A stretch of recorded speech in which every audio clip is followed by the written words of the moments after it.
During a discussion with some English friends, the point that raised, and they ask, and they are more agnostics, and they say that they want to know that even if you come in power, which they doubt in Europe, how far you will change the basic structure of the European society.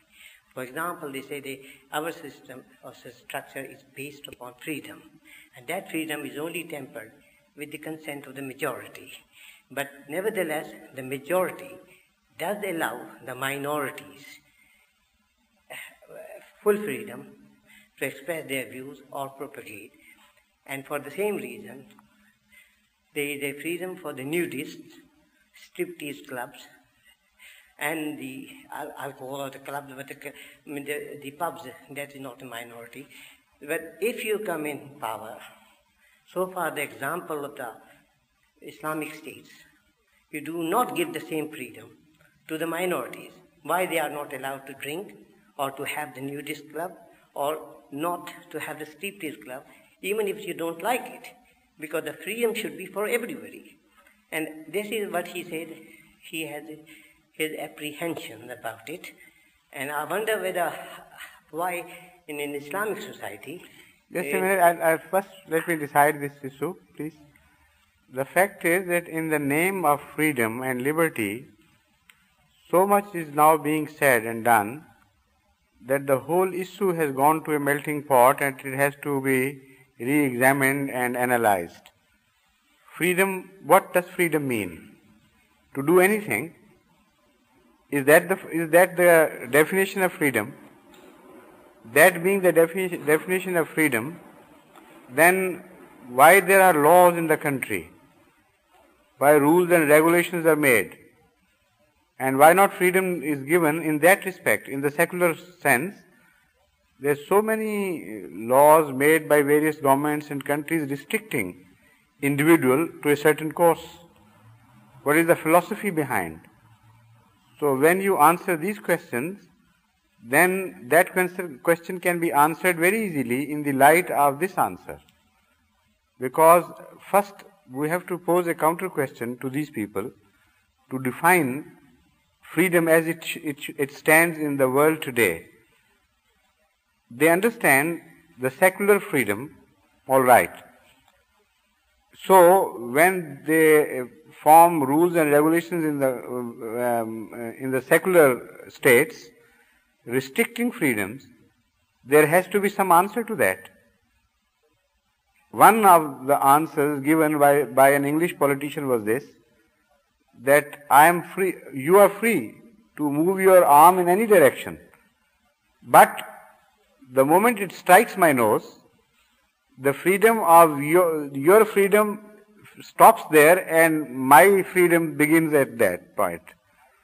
Or that is the region of my freedom, so you can't interfere into the region of my freedom. So he said it more beautifully, but I don't remember exactly the words. I can tell you the gist, which meant that if your freedom is about to transgresses another's right or trespasses into another's privacy, then his freedom also has a right to establish itself. So whenever claims of two types of freedoms are made, which clash with each other, a dividing line has to be drawn somewhere in between. And that is what law means. So if that is drawn in ordinary state affairs, that law should also be drawn in the moral affairs, because we also have some moral rights. And they accept it in the secular society as well. If a house, next door to you is turned into a ballroom by the residents, or drinking sprees held there, and they disturb your peace after a certain time, although what they are doing is within their own four walls. They have every right to do what they please there in their own premises. But if you report to the police, they would come and stop them. Why are they not permitted to do that? So if somehow the sensibilities of certain other people are affected by somebody else's freedom, many a time you interfere with those freedoms. Why? Not because you don't believe in freedom, but because you believe in freedom of others as well. So a society has also a right. And if that right is trampled upon by individuals or by a group of people, then the society as such has a right to do that, to stop that injustice to the rest of the society. So when you conceive of this situation, of general situation, then the whole matter becomes very complicated. In the name of society, how far you can go, and in the name of individual, how far your freedom can be guarded. So this issue becomes a very deep philosophical, moral issue, and it needs further study.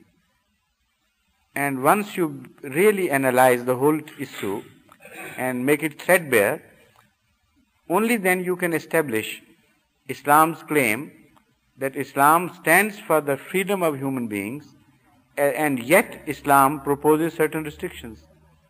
And there is no contradiction in that claim. So whatever we will do keeping the Islamic principles of freedom in view. Where Islam establishes absolute freedom, even there are restrictions imposed. For instance, it says, La ikraha fid deen. There is no compulsion in religion.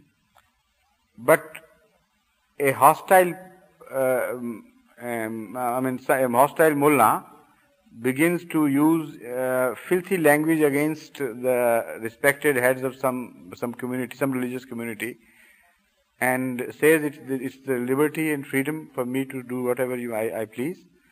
Will you not restrict him? Will you not impose certain laws to stop him from insulting others? Now, if you don't, then you give him freedom, but put restrictions on the freedom of his opponents. That either they are left with no choice, but either to listen to that filth or to counter in the same language. If that freedom is given to them as well, what would become of the society? The whole society would turn into a society of invectives and the foulest languages, which ultimately is not going to stop there, which ultimately is going to excite the whole society to such a frenzy as to result in killings and stabbings and murders and looting of the property and so on and so forth. All this under the name of freedom. So freedom has to be defined.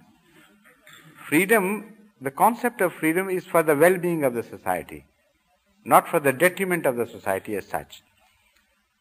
So if freedom is misused to a degree that the whole society begins to suffer or is likely to suffer, then such freedom has to be qualified and some rules and regulations are to be applied.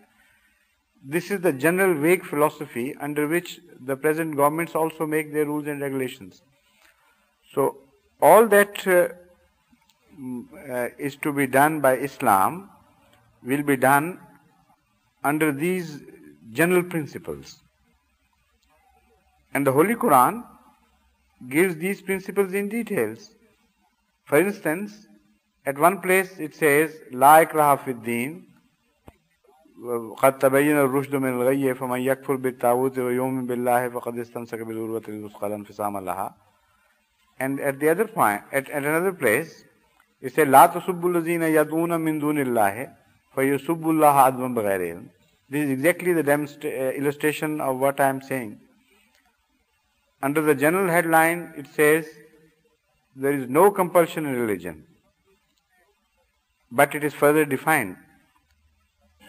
As far as the Muslims are concerned, they are not permitted to call their opponents or their false gods bad names.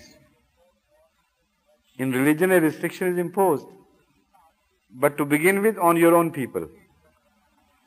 So that is a very beautiful principle laid down by Islam. Whatever restriction in the name of morality will be imposed on non-Muslims would be first imposed on the Muslims. And that will show that Islam is just in its attitude. No restriction will be imposed on non-Muslims which Islam first initially does not impose on its own followers. And such restrictions belong not to the religious affairs, but to the social affairs. And only in the name of social affairs such restrictions will be imposed. Now there again is a very clear dividing line. Islam has injunctions of two types. One entirely religious, which apply only to those who believe in Islam, and not at all to non-believers, and they are not imposed upon them. And there are also aspects of Islamic teachings which are generally to be applied to every human situation. I mean, religious does not come into picture there. Moral teachings in the name of states or in the name of society, whatever the name you give, remain moral teachings, and they are established facts of human experience.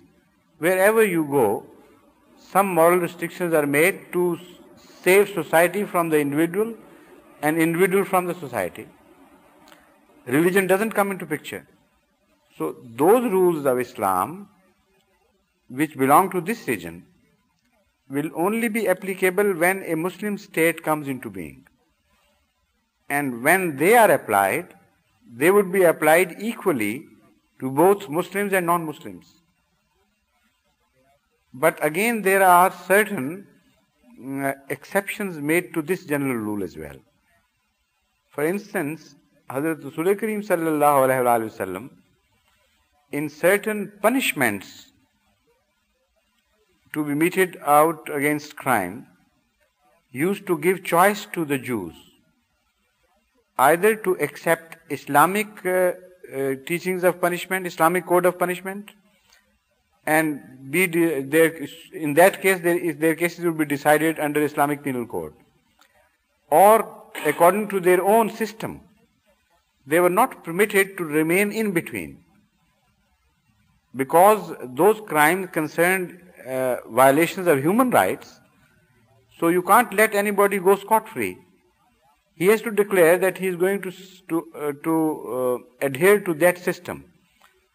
So because everybody at that time had a sort of religion, so Ahmad sallallahu alaihi wasallam gave that choice to them. Either you be punished or rewarded according to your own system, and tell us that is what your choice is, or according to the Islamic system.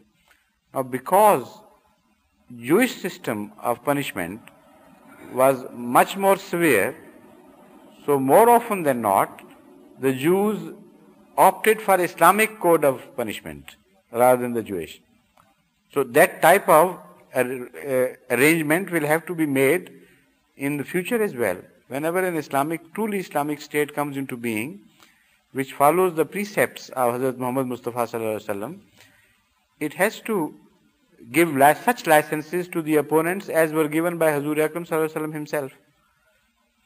So it's the answer to such a question is not easy as to be explained in one sitting. These are the general departments in which investigations should be made, and you can tell him that Islam is fair. That is fundamental. Nothing unfair would ever come out of Islam if it is explained in the true light of the Holy Quran and the teachings of Rasul Kareem sallallahu alaihi wasallam. And because we stand for that, we are committed for that, so you have no fears in this regard. As far as the wine is concerned, you can remind them that even without religion, you have imposed restrictions in this very country on the whole society, despite the fact that almost the entire society believed in drinking. So why are you worried if a restriction is imposed on public drinking by Ahmadis, if they come to power? You gave this right to your own people in the past, why can't you give this right in future to Ahmadis? While they would only come to power when they are in majority. and they would also have some justifications. There won't be just one general rules imposed, but for every decision there would have to be some backing, either from the teachings of the Quran or from the social values. So nobody has any fear from us. America went dry once in history. During the Puritan age, England went dry, and they didn't mind, despite the fact the majority wanted to drink. Yet a very small minority imposed their own will in the name of public welfare. So the question of public welfare, when opposed to the liberties, becomes a very complex question. And you can't deny the existence of such a value as public welfare. So when this comes into focus, then we don't know what would be the demands and dictates of these situations. So how can we predict that?